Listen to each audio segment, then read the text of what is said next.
నమస్తే అండి అందరికీ శనార్థి ఏముందంటే ఇప్పుడు దాదాపుగా జూబ్లీసీ ఎలక్షన్స్ అయితే మస్తుగా జరుగుతున్నాయి. ఒకళ్ళకి మించి ఒకళ్ళు గట్టి పోటీ ఇస్తురని చెప్పొచ్చు. అసలు ఎంత మందిని అడిగినా గానీ ఎవరి పేరు బయటికి వస్తుందో అస్సలు చెప్పస్తలేదు. ఎందుకంటే ఎప్పుడు ఎవరి పేరు వినిపిస్తుందో కూడా అర్థమైతలేదు. ఇప్పుడైతే జూబ్లీస్ లో ఎవరి పేరు గట్టి వినిపిస్తుంది, ఎవరికి మద్దతు ఎవరిస్తారు ఏంటి అనేది అర్థం కాక వచ్చింది. అయితే నాతోనైతే ఒక అక్క ఉంది. అక్కని అడిగే ప్రయత్నం చేద్దాము, ఏం చెప్తుందో ఈనుర్రి. అక్క నమస్తే. నమస్తే అండి. ఎట్లున్నారు? బాగున్నాం. మంచిగా ఉన్నారా? మంచిగా. మీ స్మైల్ అయితే మంచిగా ఉంది అక్క. Thank you. ఇప్పుడు దాదాపుగా రాజకీయ నాయకులు అంటే మన రాజ్యాంగం తర్వాత ఎప్పుడు చూసినా కూడా అసలు రాజకీయము ఇట్లుంటదా అట్లుంటదా అని కొంతమందికి అవగాహన లేదు. అసలు దాదాపుగా ఊర్లలో అయితే ఒకలా ఉంటది, ఇప్పుడు ఇక్కడ ఒకలా ఉంటది. ఇప్పుడు బై ఎలక్షన్స్ సిటీలా ఒక రేంజ్ లా అవుతుంది. ఎట్లయితుంది, ఏం కథ, అసలు ఏం చెప్తారు ఈ బై ఎలక్షన్స్ మీద? మీరు ఏం చెప్తారు? ఓకేనండి. బై ఎలక్షన్స్ అనేది అంటే అన్ఫార్చునేట్గా వచ్చిన ఆపర్చునిటీ కాబట్టి ఎలక్షన్ అనేది గట్టిపోటీ ఇవ్వబోతుంది. ఇప్పుడైతే నవీన్ యాదవ్ గురించి ముఖ్యంగా చెప్పుకోవాలంటే ఇప్పటి తరం అంటే యూత్, ముఖ్యంగా ఒక యూత్కి ఎందుకు అవకాశం ఇవ్వాలని నన్ను అడిగితే టెక్నాలజీని బట్టి తరాలు మారుతున్నాయి. అప్పుడున్న తరం మన మదర్ వాళ్ళ అమ్మమ్మల తరం వేరు, మా మదర్ తరం వేరు, మా తరం వేరు, మా పిల్లల తరం వేరు. తరాలు మారుతున్నాయి కాబట్టి ప్రతి ఒక్కటి కూడా చదువు, ఆరోగ్యం అనేటి చాలా ఇంపార్టెంట్. నవీన్ యాదవ్ ముఖ్యంగా ఫోకస్ చేసేది చదువు విషయం. ఆడపిల్లలు ముఖ్యంగా వాళ్ళు బయటకు రావాలి, చదువుకోవాలి, వాళ్ళ కాళ్ళ మీద వాళ్ళు నిలబడాలి, సెల్ఫ్గా వాళ్ళు కాన్ఫిడెంట్గా మేము బయటకు వచ్చి వర్క్ చేసుకోగలుగుతున్నాము. అంటే కొన్ని చాలా స్కూల్స్లలో అంటే మీకు ఐడియా ఉండకపోవచ్చు, మీరు స్కూళ్ళలో కానీ వాళ్ళు చదివించే పిల్లలు కానీ పేద పిల్లలు కానీ ఎక్కువగా నవీన్ యాదవ్ ఎడ్యుకేషన్ పట్ల చాలా చొరవ తీసుకుంటున్నారు. మళ్ళీ వాళ్ళ ఫాదర్ విషయానికి వస్తే, వాళ్ళ కుటుంబం విషయానికి వస్తే సహాయం చేయడం విషయంలో కొన్ని వేల కుటుంబాలు ఉన్నాయండి. వాళ్ళు సహాయం చేస్తే అంటే ప్లస్ ఎలక్షన్స్ అన్నప్పుడు ప్లస్ మైనస్ రెండే ఉంటుంది. మనకు నచ్చిన వాళ్ళు ప్లస్ చెప్తారు, మనకు నచ్చని వాళ్ళు మైనస్ చేస్తారు. పబ్లిక్ పల్స్ అనేది ఈ తరం చూసుకున్నట్టయితే ఏ పబ్లిక్ కూడా మనము క్యాన్వసింగ్ చేస్తేనో మీరు ఖచ్చితంగా ఓట్లు వేయాలి అని మనం చెప్తే నేర్చుకునే దాంట్లో పబ్లిక్ లేరు. ఇప్పుడు వాళ్ళకి అన్ని అవగాహన ఉంది, ఎవరు ఏంటి, ఎవరిని గెలిపిస్తారు. ఒక అధిష్టానం ఒక యువ నాయకుడికి అవకాశం ఇచ్చింది అంటే అన్ని విధాల ఆలోచించి ఆ నిర్ణయం తీసుకుంది. యువ నాయకుడైతే యువతను ముఖ్యంగా ముందుకు ఏ విధంగా నడపగలుగుతాడు, నడపగలిగే సత్తా ఉంది కాబట్టి నవీన్ యాదవ్కి టికెట్ కేటాయించారని నేను అనుకుంటున్నాను. నా యొక్క నమ్మకం. ఆ నమ్మకాన్ని ఖచ్చితంగా ప్రజలు నిండు మనసుతో ఆశీర్వదిస్తారు. వారు గెలవడం అయితే 100% అండి. ఇక్కడ ఛాలెంజ్ వచ్చేసి ఎంత మెజార్టీతో, భారీ మెజార్టీతో గెలవాలన్నదే మా యొక్క ఆకాంక్ష. ముఖ్యంగా మేము చెప్పేది ఏంటంటే పబ్లిక్కి కూడా ఇంకా మిగతా వాళ్ళకి తెలియని వాళ్ళకి ఏంటంటే యువ నాయకులకు మనం అవకాశం ఇద్దాము. మరి వాళ్ళకి అనుభవం లేదు, వాళ్ళు ఎట్లా చేస్తారనే దాని విషయానికి వస్తే అనుభవం అనేది జీవితం నేర్పుతుంది. చాలా అనుభవం ఉన్న వాళ్ళు కూడా చాలా మిస్టేక్స్ చేస్తారు, ఏం అనుభవం లేని కూడా సాధిస్తారు. అయితే టెక్నాలజీ అన్నీ ఇప్పుడు సోషల్ మీడియా ఇప్పుడు మనం చూసుకున్నట్టయితే టీవీలు చాలా తక్కువ అయిపోయినాయి. ఫోన్లలో YouTube, Twitter, Instagram, social media అనేది ఎక్కువైపోయింది. కాబట్టి తరం మారుతుంది, మన ఆలోచనలు కూడా మనం మార్చుకోవాలి. ఆ యువత చేతిలో కూడా ఒకసారి మనం అప్పగిద్దాం. ఇప్పుడు రాజ్యాంగ వ్యవస్థలో ఆర్థిక పరిస్థితి, ఆర్థిక లావాదేవీలు కావచ్చు ఎవైనా కానీ ఫస్ట్ ఇప్పుడు జూబ్లీస్ అయితే హై రేంజ్ లో ఉంటది. అంటే ప్రతి రంగంలో ఉండేది జూబ్లీస్. మరి దీనికి పెద్ద పీట మరి నవీన్ అన్న వేసుకుంటాడా వేసుకోడా? మంచి ప్రశ్న అండి. ఆర్థిక వ్యవస్థ అనేది ఈరోజు తరము ఆర్థిక వ్యవస్థని చూడట్లేదు. మనకు కావలసిన సహాయము ఏ నాయకుడైతే మనకు చేయగలుగుతాడో, అంటే మన కాన్స్టిట్యున్సీని బట్టి మాట్లాడుతున్నాను, ఓవరాల్ గా కాదు. మన కాన్స్టిట్యున్సీలో మనకు అన్న అని పిలవంగానే ఎవరు మన ముందుకు వస్తున్నారు, మనకి ఎవరు సహాయం చేస్తారు? దాదాపు ఇక్కడ ప్రజలందరికీ ఈయన సహాయం చేసిన నాయకుడే. ఈయన ఇప్పుడు నిలబడ్డాడు, కానీ నిలబడక ముందే సోషల్ వర్క్ ఎప్పటి నుంచో ఆయనకు ఊహ తెలిసి నుంచి సోషల్ వర్క్ అనేది ఆయన కంటిన్యూషన్ గా చేస్తారు. ఆయనకు ఇష్టమైన వర్క్ ఏదైనా ఉంటుందంటే సోషల్ వర్క్. కాబట్టి ఫైనాన్షియల్ విషయానికి వస్తే వారితో అయినా కాకున్నా కూడా ఖచ్చితంగా ప్రజలకు సేవ చేయాలనే భావం అయితే ఆయనలో ఉంది. ప్రజలు అది మెచ్చుకొని నవీన్ యాదవ్ కి టికెట్ ఇచ్చిన దాంట్లో చాలా సంతోషం వ్యక్తం చేస్తున్నారు. జూబ్లీ హిల్స్ కి వచ్చేసరికి హైఫై రేంజ్ చాలా మంది ఉన్నారు, కష్టపడే వాళ్ళు కూడా చాలా మంది ఉన్నారు. వాళ్ళ గురించి మనము మీలాంటి వాళ్ళు మీడియా వాళ్ళు లోతుగా పోయి తెలుసుకుంటే వాళ్ళలో ఉన్న సంతోషం కానీ బాధ కానీ నవీన్ యాదవ్ సహాయం చేశారనేది మనకు తెలుస్తుంది. జూబ్లీ హిల్స్ అనగానే హైఫై వాళ్ళు ఉంటారు, సినీ ఇండస్ట్రీ వాళ్ళు ఉంటారు. దాదాపుగా ఇప్పుడు కాంగ్రెస్ పార్టీ మీద ఖచ్చితంగా అగెనిస్ట్ ఉంది. ఎందుకంటే పథకాలు 6 గ్యారంటీలు ఏవి అమలులోకి తీసుకురాలి, ఒక ఫ్రీ బస్సు తప్ప. ఇప్పుడు మహాలక్ష్మి పథకం అన్నారు, అంటే చెప్పారు మబ్బి పెట్టే ప్రయత్నం చేసి దాదాపుగా ఒక సంవత్సరంన్నర పాటు ఎలా తీసుకొచ్చిన కాంగ్రెస్ పార్టీ అని కొంత వరకు నెగిటివ్ బీఆర్ఎస్ పార్టీ నుంచి కావచ్చు, అటు బీజేపీ పార్టీ నుంచి కావచ్చు బాగానే ట్రోల్ చేసిరు సోషల్ మీడియాలో. మరి దాన్ని బట్టి చూసుకుంటే నవీన్ అన్న ఇప్పుడు పార్టీ పరంగా సపోర్ట్ తీసుకొని మరి ఆ విధంగా నెగ్గగలుగుతారు, ఏమైనా మైనస్ అయ్యే అవకాశాలు ఉన్నాయంటారు? అదే చెప్తున్నానండి నేను. నవీన్ యాదవ్ వచ్చేసరికి జూబ్లీ హిల్స్ కాన్స్టిట్యున్సీకి అంటే తన కాన్స్టిట్యున్సీలో తను ఎంత వరకు వర్క్ చేశారన్నది ఇక్కడ ఇంపార్టెంట్. ఆల్రెడీ ప్రజల్లో ఉన్న నవీన్ యాదవ్ గారు ఖచ్చితంగా గెలుపు అనేది అయితే 100%. ఎందుకంటే వారు ఆల్రెడీ టికెట్ రాకముందే ప్రజల మధ్యలోకి వెళ్ళి వారి సేవాభావము వారు చేసే సేవ ఆల్రెడీ ప్రజలకు అందించారు. ఆర్థిక విషయానికి వస్తే మన ప్రభుత్వం వచ్చి 2.5 సంవత్సరాలే అవుతుంది, ఇంకా కంప్లీట్ కాలేదు. సో ఆర్థిక వ్యవస్థానికి వస్తే మన ఇంట్లో కుటుంబంలోనే ఒకసారి మనకు శాలరీ రాకపోతే ఒక 5గురు ఉన్న కుటుంబమే నడపడం ఎట్లా అనేది ప్లానింగ్ ఉంటుంది.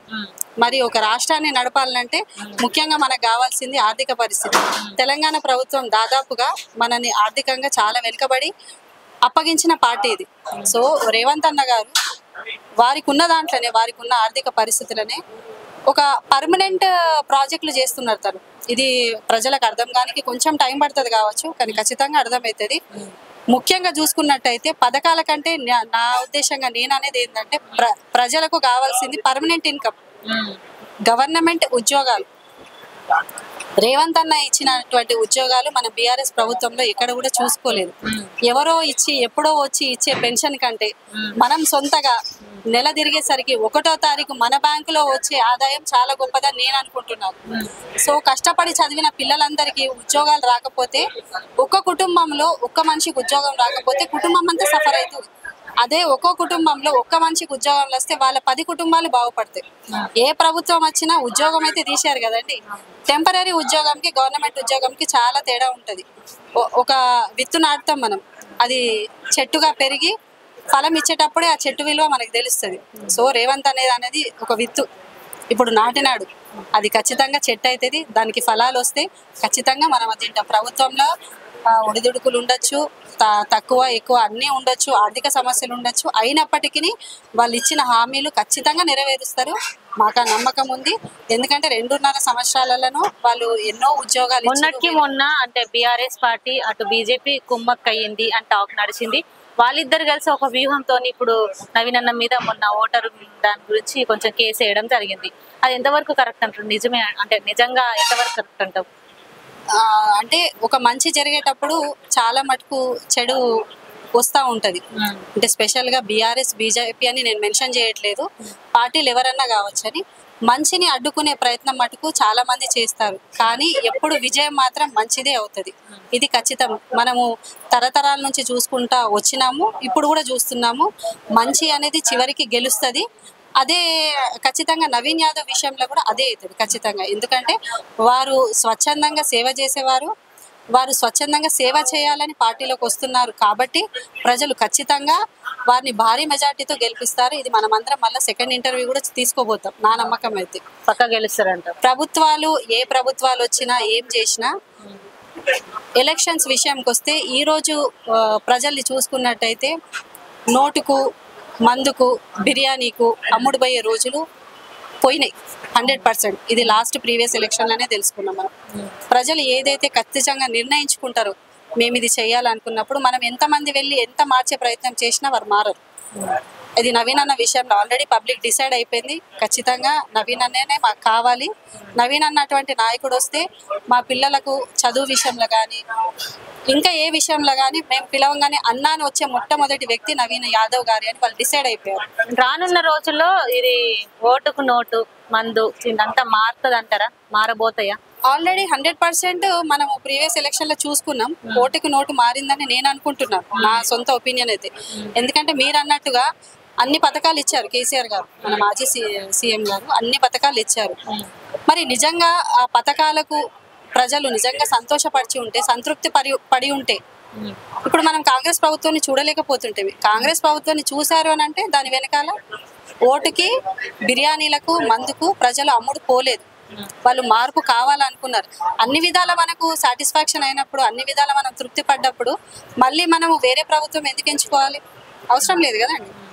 కాబట్టి మా ప్రభుత్వము మనకు నచ్చకపోతేనే మన నిర్ణయాలు మారుతాయి. వాళ్ళు మందు పంచారా పంచలేదా అనేది అది సెకండరీ. కానీ పబ్లిక్ లో మార్పు అనేది అయితే వాళ్ళు కావాలనుకున్నారు. ప్రజలు మాకు ఇంకొక నాయకుడు, కొత్త నాయకుడు వస్తే బాగుంటుంది అనుకున్నాడు. ఆ నాయకుడు రేవంత్ అన్న వస్తే ఇంకా బాగుంటుంది అనుకొని ఊహించని విధంగా గెలుపైతే మనం చూడడం జరిగింది. పథకాల విషయానికి వస్తే మళ్ళీ చెప్తున్నాను, ఎవరికైనా కూడా సమయం పడుతుంది. పిల్లోడు పుట్టగానే పరిగెత్తడు. పరిగెత్తడానికి, కూర్చోడానికి, లేచి నిలబడడానికి ఎలాగైతే సమయం పడుతుందో, నెలలు, సంవత్సరాలు, ఒక మనిషి పుట్టి పెరగడానికి, కనీసం నడవడానికి 5 ఏళ్ళు పట్టినప్పుడు ఇంతమంది ప్రజలున్న రాష్ట్రాన్ని, తెలంగాణ రాష్ట్రాన్ని ముందుకు తీసుకెళ్ళాలి, నడపాలంటే కొంచెం సమయమైనా మనం సీఎం రేవంత్ రెడ్డి గారికి ఇవ్వాల్సిందే. ఖచ్చితంగా మనము రేవంత్ అన్న నమ్మాల్సిందే. ఆయన హైడ్రా విషయంలో కూడా మనం చూసుకున్నట్టయితే పర్మనెంట్ వర్కులు, ఇప్పుడు వర్షము వరద ఎప్పుడు వస్తుంది ఎవరికి తెలియదు. అన్ని గుంటలు మాయమైపోయినాయి, గుంటలన్నీ పూడ్చుకపోయినాయి.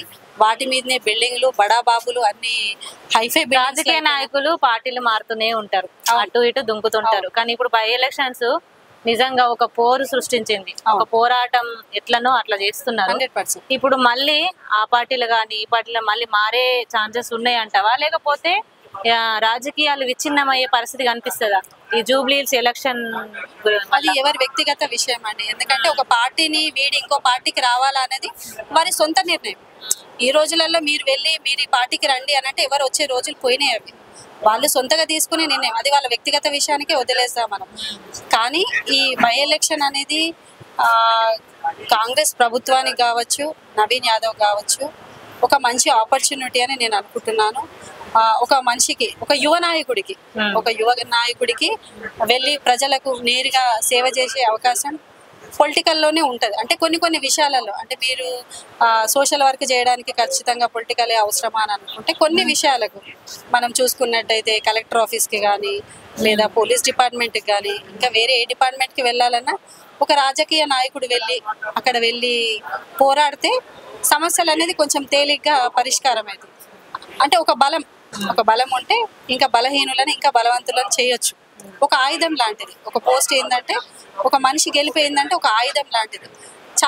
చాలా మటుకు ఒక మనిషి ముందుకు వెళ్ళే సమయానికి, గెలుపు వచ్చే సమయానికి 1000, 1,00,000 అన్ని నెగిటివ్స్ వస్తుంటాయి, అంటే ఆ మనిషిని అణగదొక్కడానికి. కానీ మనిషి ఎప్పుడైతే నిలబడాలని డిసైడ్ అవుతాడో, ఈయన ఇంత స్ట్రాంగ్గా ఉండడానికి రీజన్ కూడా ఏంది అని అంటే ఆల్రెడీ సోషల్ వర్క్ చేసినాం కాబట్టి వాళ్ళకు ఒక తృప్తిని ఉంది ఆల్రెడీ. కాన్ఫిడెంట్గా, ఇంత కాన్ఫిడెంట్గా ఇప్పుడు ఎవరిని అడిగినా మీరు ఎవరిని కదిలేయండి ఖచ్చితంగా నవీన్ యాదవ్ అని అంటారు. అదంటే మనం డబ్బులు ఇస్తే వాళ్ళు చెప్పేది కాదండి, వాళ్ళ మనసులోకి వస్తున్న విషయాలు అవి. మనము వేరే ఏరియాస్కి వెళ్తున్నాము, అందరినీ కదిలిస్తున్నాము, అందరిని వదులుకున్నాము, సోషల్ మీడియాలో చూస్తున్నాము. ఎక్కడ చూసినా కూడా నవీన్ యాదవ్ అంటే ఇవి మనం డబ్బులు ఇస్తే కొనుక్కునే మాటలు కాదు, వాళ్ళ మనసులో నుంచి వచ్చే మాటలు. మళ్ళీ ఓటమి గెలుపు అనేది సహజం అండి, మళ్ళీ కూడా చెప్తున్నాను, ఓటమి గెలుపు అనేది సహజం. కానీ ఒక అభివృద్ధి చేయడం అనేది, ప్రజలకు సేవ చేయడం అనేది అది ఇష్టంతో చేసే పనులు. అది నవీన్ యాదవ్ గారికి వెన్నతో పెట్టిన విద్య, వాళ్ళ కుటుంబంకి కూడా కావచ్చు. ఖచ్చితంగా నవీన్ యాదవే భారీ మెజార్టీతో గెలుస్తాడు. 100% కాన్ఫిడెంట్ నాకైతే ఉంది. లైక్ చేయండి, షేర్ చేయండి, సబ్స్క్రైబ్ చేయండి. మరిన్ని వీడియోల కోసం బెల్ సింబల్ పై క్లిక్ చేయండి.